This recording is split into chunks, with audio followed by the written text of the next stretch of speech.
Julho de 2016, experimento sous vide caseiro, coxa e sobrecoxa. Essas duas passaram a noite marinando numa salmoura com 2% de sal com relação ao volume de água. Eu programei o set point da minha máquina para a temperatura desejada e enquanto a água vai esquentando eu vou preparar os temperos. Eu estou fazendo esse tempero pela primeira vez, então os ingredientes foram separados mais ou menos a olho. Eu usei shoyu, um pouco de molho de pimenta, uma cebola pequena, um pedaço de gengibre, uma pitada de açafrão da terra e uma pitada de páprica picante.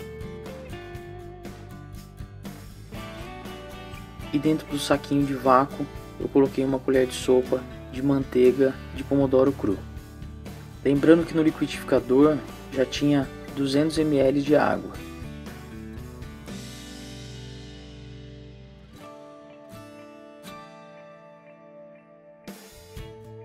Se você quer saber como eu fiz a minha máquina de sous vide caseira, clica ali no saquinho do frango.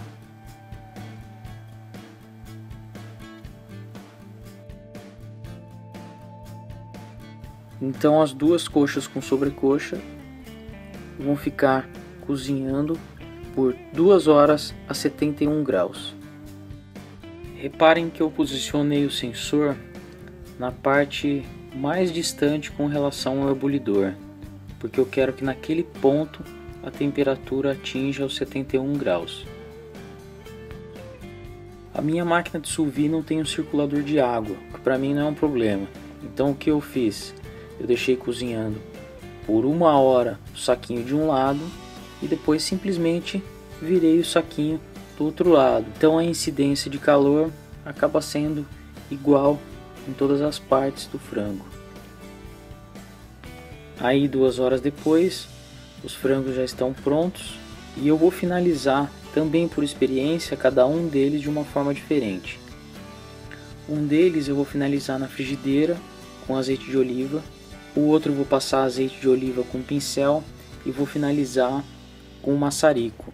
O pessoal costuma ter preconceito com o maçarico porque dizem que ele dá gosto de gás na comida, e é justamente isso que eu quero saber. Eu quero saber se ele vai deixar gosto de gás na pele do frango.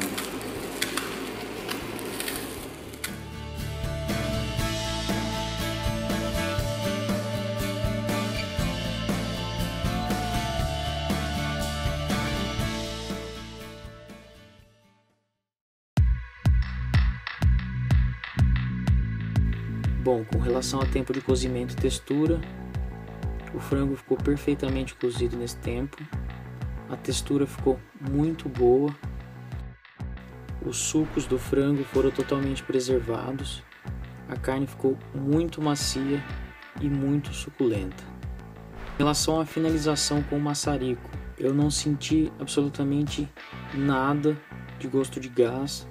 Já com relação ao tempero, eu acho que a quantidade de líquido foi muita. Eu poderia ter colocado ou num saco maior, mas eu acho que o melhor mesmo é diminuir a quantidade de água na mistura do tempero.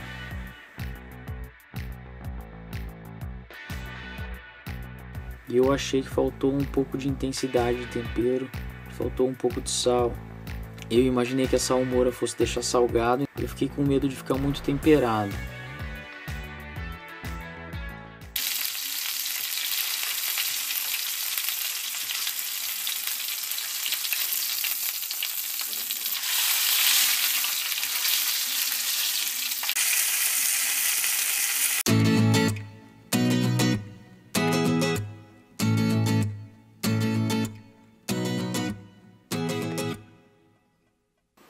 Pelo tempo a mais que o frango permaneceu em contato com o calor da frigideira, acabou que o frango ficou um pouquinho mais seco na superfície perto da pele, mas na parte mais interna a umidade e a suculência permaneceu absolutamente a mesma. Com relação à finalização na frigideira, eu posso dizer que ela ficou praticamente idêntica com a finalizada no maçarico, ou seja, vale muito a pena usar o maçarico porque na frigideira faz muito mais sujeira com óleo.